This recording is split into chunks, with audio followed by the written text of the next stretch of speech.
से सूरज जी की पत्नी की तरफ से 101 रुपया का दान है। आपको बहुत बहुत धन्यवाद, साधुवाद। बैठ जाओ, बैठिए ना, आप बैठ जाइए। इधर लीजिए, खाली सिंगल इधर लीजिए, इधर उधर नहीं कर रहे। श्रोताओं, सर्बानंद नाम का पंडित जो अपने आप को बहुत बड़ा विद्वान मानता था, काशी नगरी में सभी विद्वानों को वेदांताचार्य, साहित्याचार्य, दर्शनाचार्य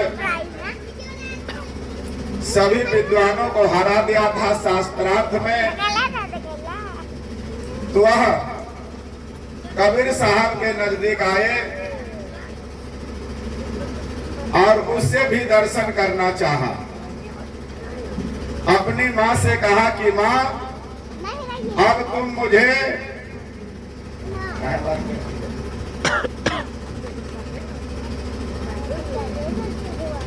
माँ, अब मुझे तुम सर्बानंद नहीं कहो, सर्वाजीत बोलो। माँ बोली कि बेटा, काशी नगरी में सदगुरु कबीर साहब से कभी तूने शास्त्रार्थ किया? कहा कि नहीं। कहा कि तुम जाओ काशी नगरी और कबीर साहब को शास्त्रार्थ में तुम हरा दोगे, उसी दिन से मैं तुम्हें सर्वाजीत कहने लगूंगी। कटही गाड़ी पर वह चला। 4 वेद, 6 शास्त्र, 18 पुराण, 120 उपनिषद, बाइबिल, गीता इत्यादि लेकर के सदगुरु कबीर साहब से मिलने के लिए चला। प्रिय श्रोताओं, काशी कबीर चौरा आश्रम के नजदीक गया तो सदगुरु कबीर साहब की एक शिष्या थी जिसका नाम था कमाली। कमाली कुएं पर साइड पर जाओ, ये सब फोटो के डिस्टर्ब कर।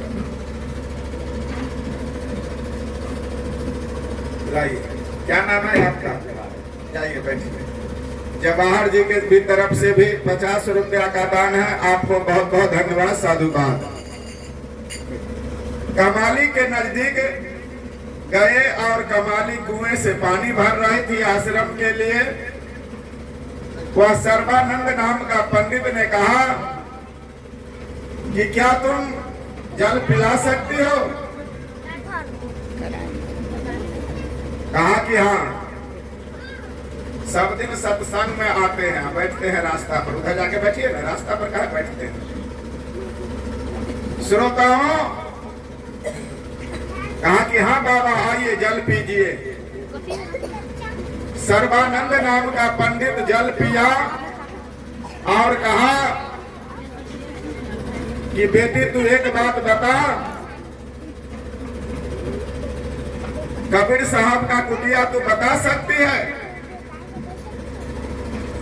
एक और बहन जी की तरफ से 100 रुपया का दान है। बहुत बहुत धन्यवाद, साधुवाद। एक कुर्सी वाला, एक कुर्सी वाला, आप कुर्सी लेकर के वहां जाइए। आप कुर्सी लेकर के वहां जाइए ना, पीछे कुर्सी वाला आप भी चले जाइए। आप भी हो कहा रहे नगरडी वाले। आप लोग यहाँ जो बैठी है, आप लोग जाइए पीछे, यहाँ मत करो। आप लोग पीछे जाइए ना, वहां से सुनने में अच्छा लगेगा। भट्टा के नजदीक मत बोलिए। अभी अभी और एक बहन जी की तरफ से 51 रुपया का दान आया। बहुत बहुत धन्यवाद, साधुवाद। श्रोताओं, कहा कि हाँ बाबा जल पीजिए। जल जब सर्बानंद नाम का पंडित पी लिया तो कहा कि तुम्हारा क्या नाम है? कहा कि मेरा नाम कमाली है। कहा कि कबीर साहब का घर तुम बता सकती हो?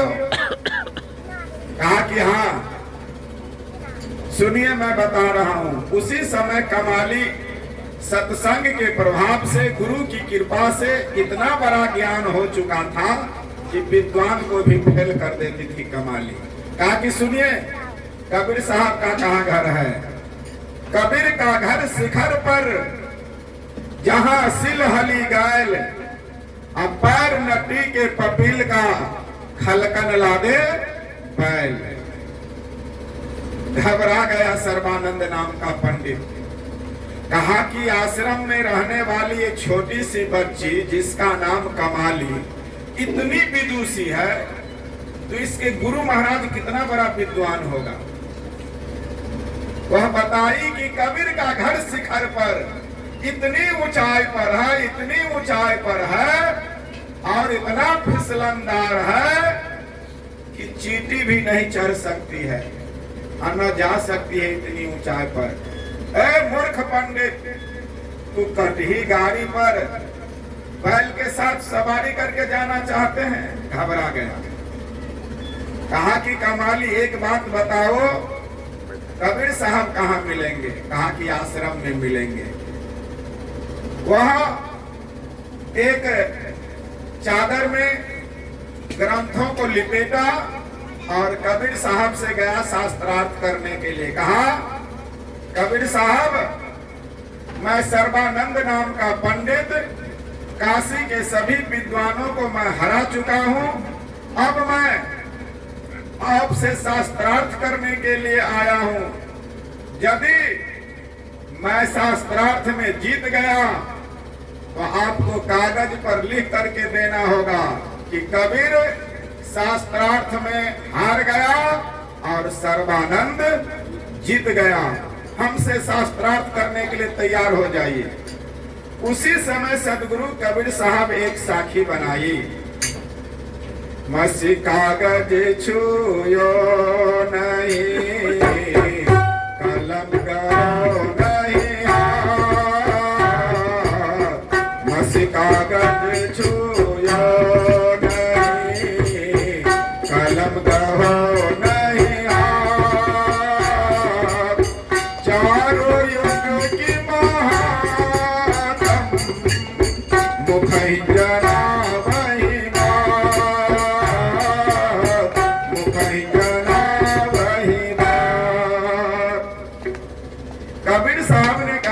अपनी जिंदगी में कभी कागज को हमने स्पर्श नहीं किया, न हमने अपने हाथों में कभी लेखनी अर्थात कलम उठाए, और न कभी स्कूल कॉलेज में हम पढ़ने के लिए जाते हैं।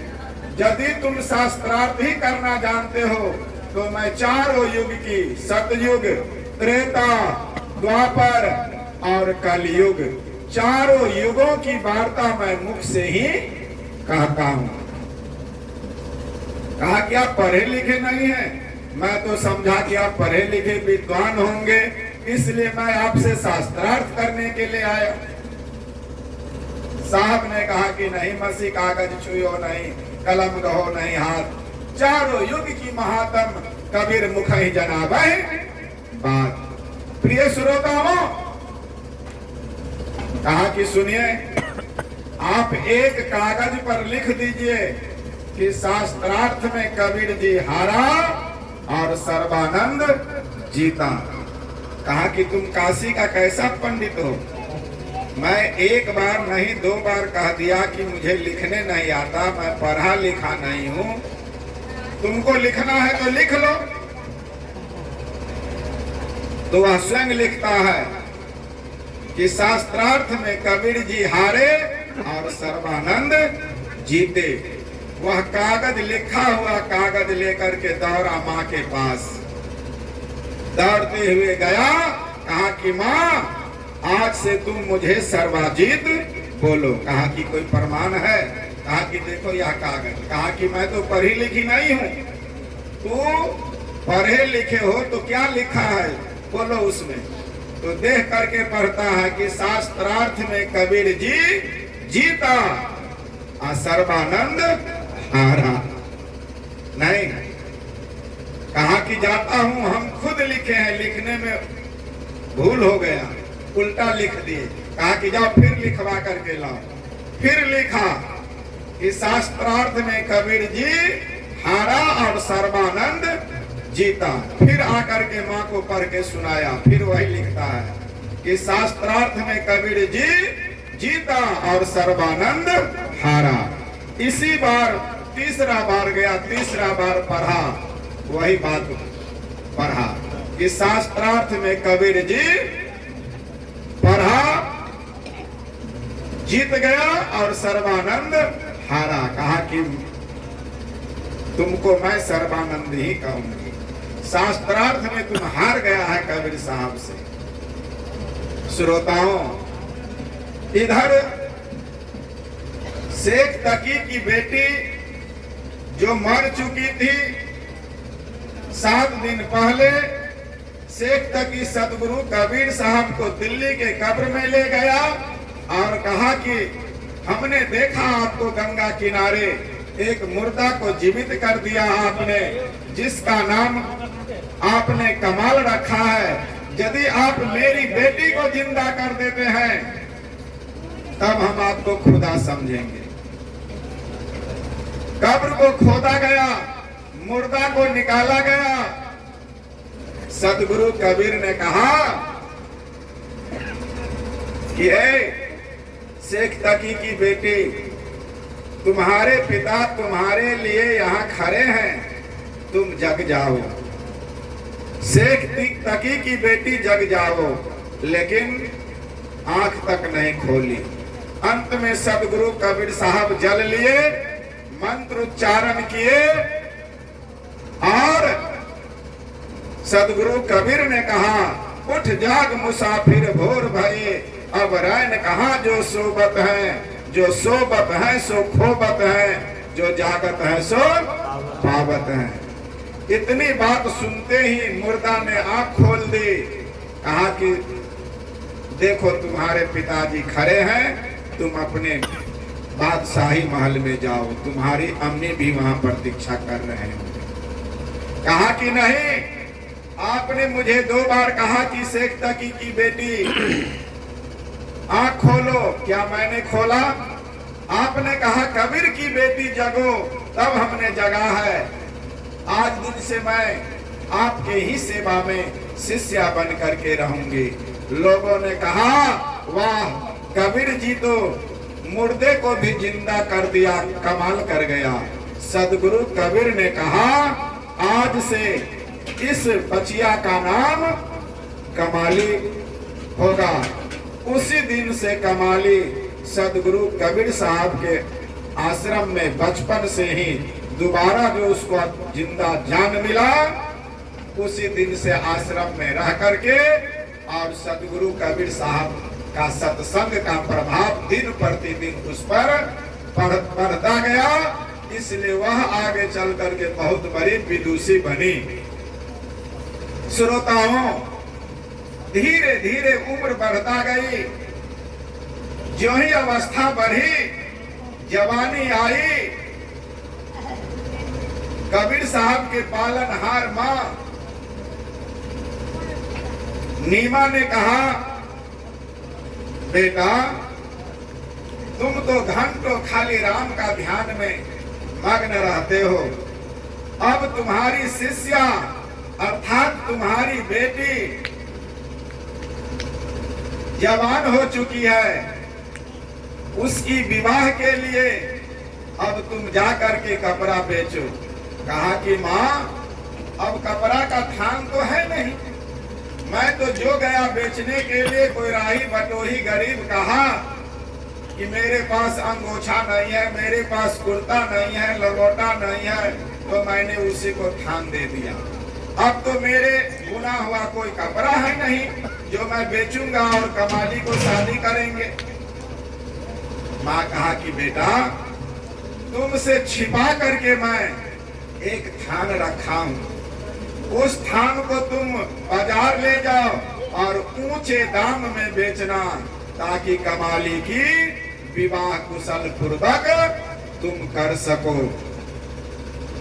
कहा कि माँ, हमसे छिपा करके थान रखी हो और वो अभी मेरे हाथ का बुना हुआ है। कहा कि हाँ बेटा, जो छिपा करके कपड़ा का थान रखी हुई थी नीमा वह थान सदगुरु कबीर साहब को दिए और कहा कि जाओ बाजार में ऊंचे से ऊंचे महंगे दाम पर बेच लेना और उसी धन से कमाली की शादी विवाह होगी। इधर शादी की तैयारी हो गई, दिन निश्चित हो गया सदगुरु कबीर साहब थान अपने सर पर लिया और चला बाजार में बेचने के लिए। उसी समय एक फकीर आया और कहा कि ओ बाबा कहाँ जा रहे हैं? कहा कि थान बेचने के लिए, कपड़ा बेचने के लिए। कहा कि मेरे पास लंगोटी नहीं है, आप इसमें से फाड़ करके दे दीजिए लंगोटी के लिए कपड़ा। सदगुरु कबीर ने कहा अरे तुम्हारे बदन पर तो कपड़ा भी नहीं है, तुम वस्त्रहीन हो, एक थान ले ले और लंगोटी भी बना लेना, आंचल भी बना लेना, कुर्ता गंजी पगड़ी इत्यादि सब बना लेना।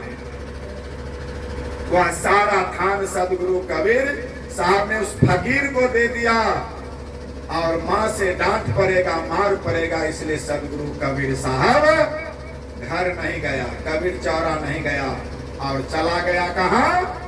गंगा किनारे। सदगुरु कबीर साहब कहां चला? गंगा किनारे।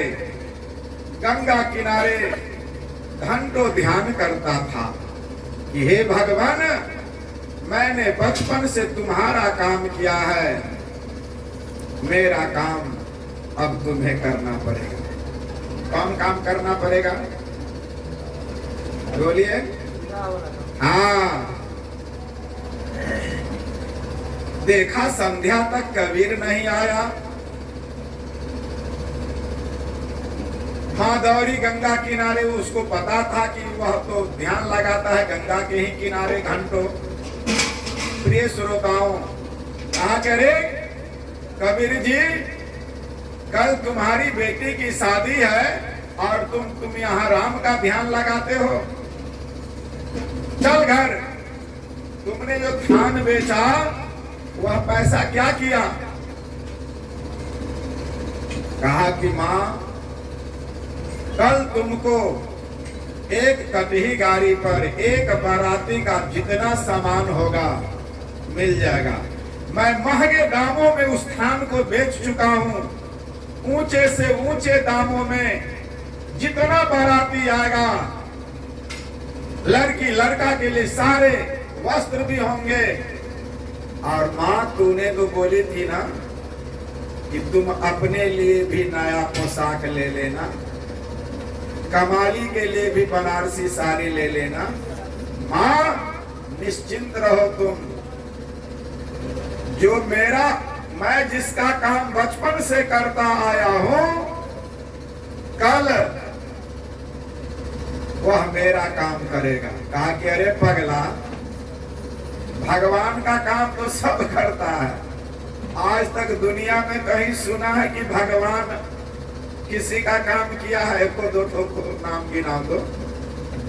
पगला कहीं का कहता है कि मैं जिसका काम बचपन से करता हूं वह कल मेरा काम करेगा।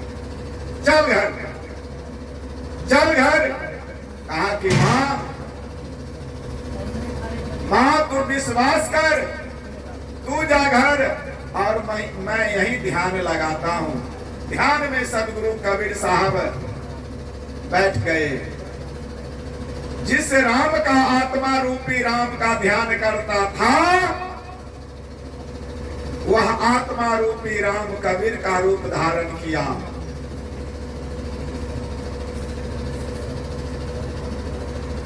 कबीर का रूप धारण किया, नया पोशाक पहन लिया और कटही गाड़ी पर, 2, 4, 5 ठो कटही गाड़ी पर बाराती का जितना खर्च था, सूजी, हलवा, छेना, मिठाई, दाल, चावल, सब्जी, चटनी, पापड़, अचार, बारातियों के स्वागत के लिए जितना होना चाहिए, कमाली के विवाह के लिए सारा सामान 5 गाड़ियां पर भर करके आत्मा रूपी राम, वह भगवान कबीर का रूप धारण कर लिया। और आगे वाले गाड़ी पर पहलवानी का काम कर रहा है कौन? भगवान खुद। नजदीक जब आए तो भगवान कह रहा है माँ, माँ दौड़ी, नीमा दौड़ी, कहो बेटा। हेलो, माँ दौड़ी, कहा कि बेटा इतना सामान कहां से लाया? माँ तूने तो दी थी ना थान बेचने के लिए, जो हमसे छिपा के रखी थी कमाली के विवाह के लिए। ऊंचे दाम पर, बहुत महंगे दाम पर हमने बेचा। उसी पैसा का मैंने अपना पोशाक भी खरीद लिया। तू कही थी ना कि नया लिबास अपने लिए खरीद लेना। अपने लिए नया पोशाक भी हमने सिलवा करके पहन लिया और सारा सामान है मां। प्रिय श्रोताओं, संध्या में बाराती आ जाती है, बारातियों को खान पान होता है और स्वयं भगवान बारातियों का जूठा पत्तल उठाते हैं।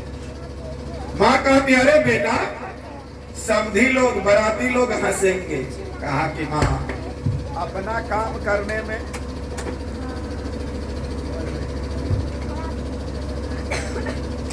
वह भगवान बोले कि माँ अपना काम करने में लज्जा नहीं होनी चाहिए। पत्तल उठाने में बहुत पुण्य का भागी होता है।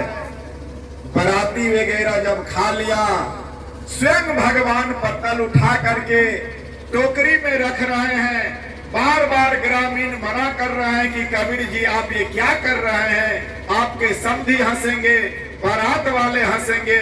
और कबीर रूप में पत्तल उठाने वाला कौन है? कौन नाम बताएगा? बोलो।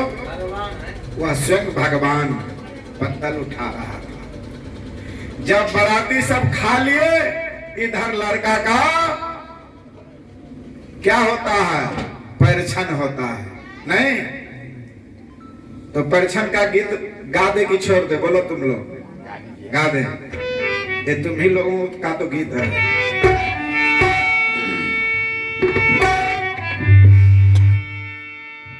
जतने चुमायब अम्मा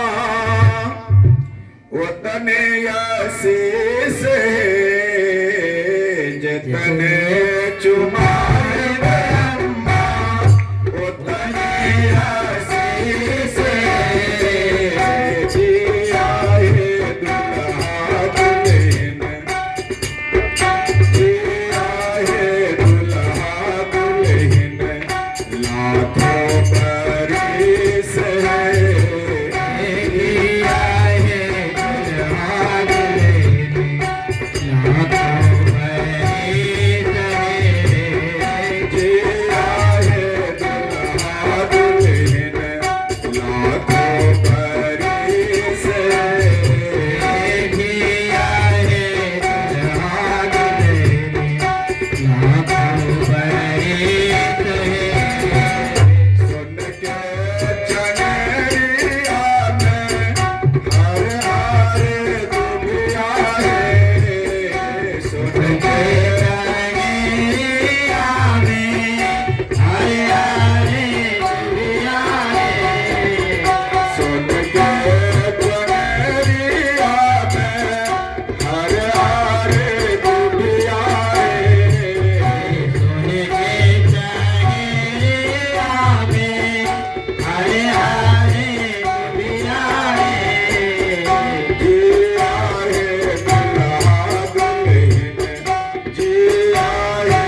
लाल चनरिया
सम्मान हो जाता है।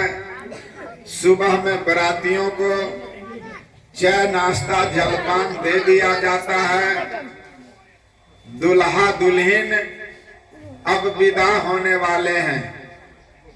सदगुरु कबीर साहब सोचते हैं कि अब मुझे जाना चाहिए।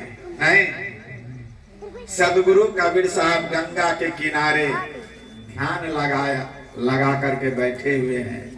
जब देखा कि अब दुल्हा दुल्हन जाने वाले हैं, कमाली अब नैहर छोड़ करके ससुराल जाने वाले हैं, तो क्यों न जा करके आशीर्वाद दूं। नहीं, यहाँ सारा काम का संपन्न कबीर रूप में कौन कर रहा है? भगवान। माँ से कह दिया था कि माँ, मैं बचपन से जिस भगवान का काम करता हूँ, मेरी बेटी का विवाह वही भगवान करेंगे। माँ बोली थी कि पगला है तू, आज तक दुनिया में भगवान किसी का काम किया है? कहा कि माँ विश्वास रख, भगवान मेरा काम करेगा। जब कबीर साहब वहां ध्यान तोड़ते हैं और राम राम करते हुए आते हैं, रघुपति राघव राजा राम पतित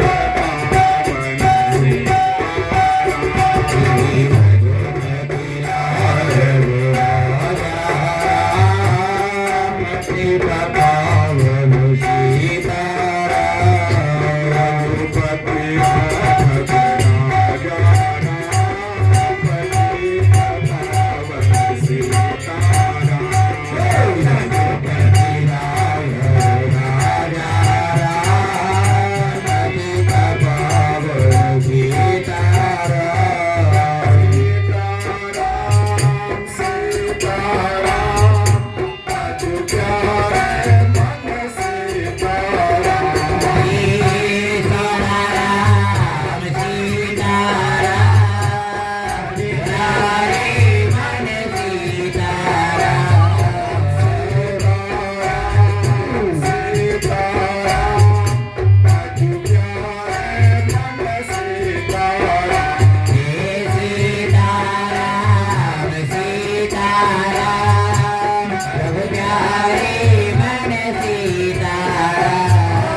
का जपन करते हुए गंगा के किनारे प्रस्थान कर रहे हैं। कौन?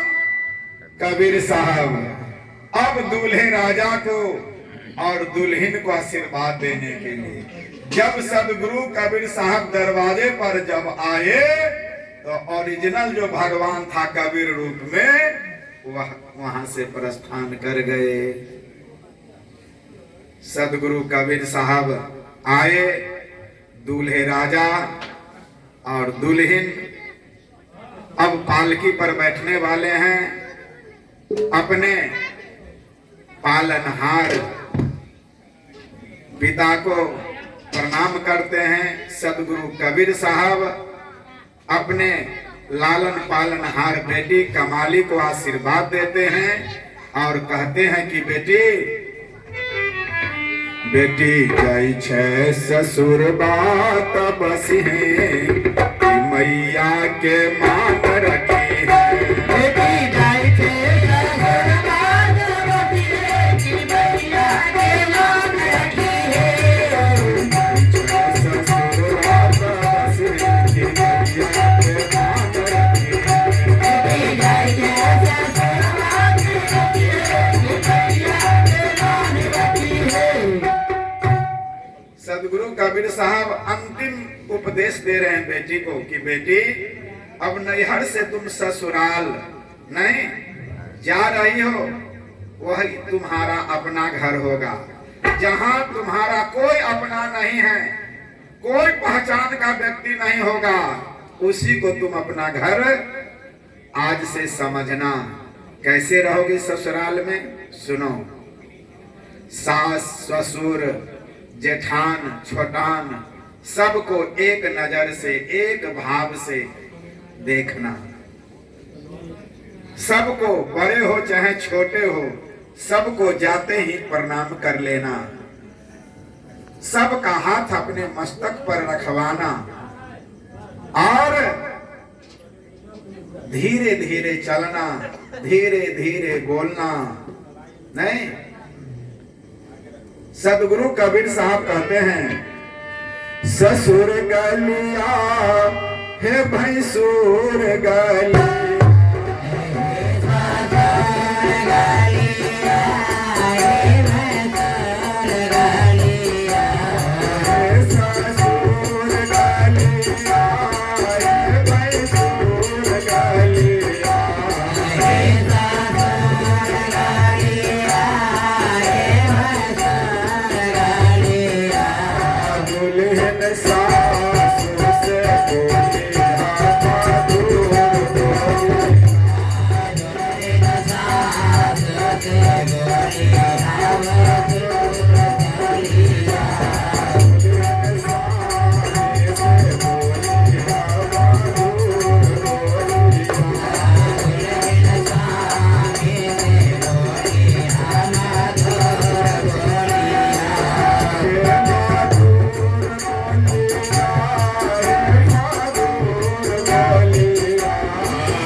हाथ उठाइए।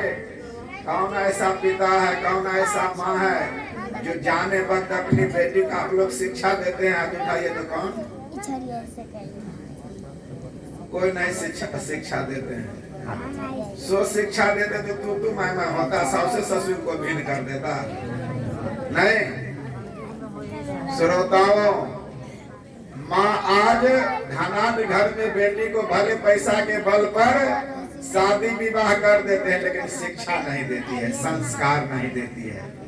2-4 वर्ष में सास ससुर को भिन्न कर देते हैं। नहीं, सतगुरु कबीर साहब कमाली को अपनी शिष्या को कहती है कि भोजन बनने के बाद, सबको खिला पिला देने के बाद, खुद खाना, सबको सुला देने के बाद खुद सोना, सुबह में सबसे पहले जगना। यदि कोई देर तक सोए हुए हो तो उसको कैसे जगाना? मधुर बोली से। नहीं, उठ जाग मुसाफिर भोर भये। जगा रहे हैं उसी व्यक्ति को, अपने घर के आदमी को, लेकिन क्या कह रहे हैं? उठ जाग मुसाफिर भोर भये, अब रैन कहाँ जो सोबत है, जो सोबत है सो खोबत है, जो जागत है सो पावत है। बेटी अपने स्वामी को, ननद को, देवर को, जेठान को, छोटान को मधुर बोली से कहना कि चलिए आपके लिए पीढ़ी लगा दिए हैं, आसन लगा दिए हैं, चौका लगा दिए हैं, 1 लोटा जल रख दिए हैं, आप बैठिए, मैं थाली लेकर के आता हूं। नहीं, सुबह जगने से जगते ही सब बुजुर्गों लोगों को प्रणाम कर लेना, और कभी भी किसी को जगाना तो मधुर बोली से, मधुर बोली से भोजन परस के खिलाना। नहीं, थोड़ा थोड़ा परसन लगाना, ताकि बार बार थाली में जाकर के देना, जितना इच्छा हो उतना खाए। नहीं, आप लोग जैसा नहीं कि के बारे पसेरी लाद दे। आप लोग कैसे कहते हैं, सुने नहीं फलाना के बाप, चलो न खा ले लो, और जब नहीं हुआ तो ठुस न लो, हुर न लो। अब विचार कीजिए, माँ बाप ऐसा संस्कार दिया है, इसलिए कहते हुर लीजिए, ठुस लीजिए। नहीं, लेकिन माँ बाप क्या संस्कार दिए? मधुर बोली से सबको खिलाना। नहीं, आशीर्वाद दिए।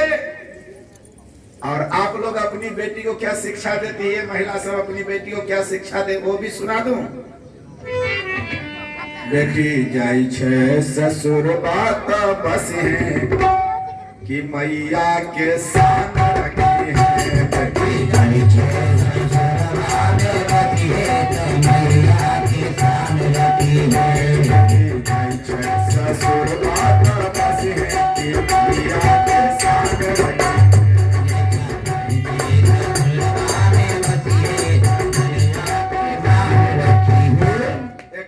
ही माँ जो है घर में, वो क्या कहती है कि बेटी हमारा शान रखना, बाप की पगड़ी रखना, सास से ननद से भोजन बना के आप बेटे पर मंगा के खाना। जगते ही स्वामी जी से चाय बनवा के बेड पर पीना, ये कौन शिक्षा देती है? कलयुग ही माँ। विचार कीजिए, तो बाप की पगड़ी रहेगी कि रोज 18 बजे ससुराल में होगा। इसलिए बेटी को कभी ये मत कहना कि शान रखना, बेटी को क्या कहना है? मान रखना। सदगुरु कबीर दोनों का आशीर्वाद दे करके विदा करते हैं। नहीं, आइए अब मंगल वगैरह हो जाए। सदगुरुदेव की एक बार बंद कीजिए, बंद कीजिए। बहुत रहा